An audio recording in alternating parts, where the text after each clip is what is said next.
തൃശൂർ തിപ്പലശ്ശേരിയിൽ യുവാക്കൾ തമ്മിൽ ഏറ്റുമുട്ടി. ഒരാൾക്ക് കൈക്ക് വെട്ടേറ്റു, ആക്രമിച്ചയാൾക്കും പരിക്കേറ്റു. സുരജ് സജി തൃശൂരിൽ നിന്ന് ചേർന്നു.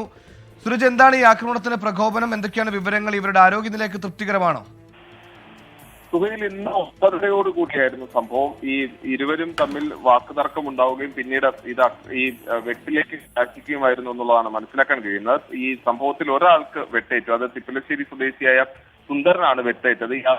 ഈ പെരുമ്പിലാവ് തന്നെ ഒരു സ്വകാര്യ ആശുപത്രിയിൽ പ്രവേശിപ്പിച്ചു. ഈ വെട്ടുന്നതിനിടയിൽ കൈക്ക് ചെറിയ രീതിയിൽ ഈ വെട്ടിയ ആൾക്കും പരിക്കുണ്ട് എന്നുള്ളതാണ് മനസ്സിലാക്കാൻ കഴിയുന്ന. ഈ വെട്ടിയ ദിനേശനെയും നിലവിൽ കുന്നംകുളം താലൂക്ക് ആശുപത്രിയിൽ പ്രവേശിപ്പിച്ചു എന്നുള്ളതാണ് ഈ പോലീസ് വ്യക്തമാക്കുന്നത്. വ്യക്തിവൈരാഗ്യമാണ് ഈ ആക്രമണത്തിലേക്ക് കലാശിച്ചത് എന്നുള്ളതാണ് പോലീസ് തന്നെ പ്രാഥമികമായി നൽകുന്ന വിവരം. പരിക്കേറ്റ ദിനേശ് ഈ പന്നിത്തടം INTUC തൊഴിലാളി യൂണിയനിലെ തൊഴിലാളിയാണ്. എന്തായാലും ഈ സംഭവവുമായി ബന്ധപ്പെട്ടുകൊണ്ട് പോലീസ് വിശദമായ അന്വേഷണത്തിലേക്ക് കടന്നിട്ടുണ്ട്. പ്രതി നിലവിൽ ഈ പോലീസിന്റെ കസ്റ്റഡിയിലാണെങ്കിലും കുന്നംകുളം താലൂക്ക് ആശുപത്രിയിൽ ചികിത്സയിലാണ്. സുഖം.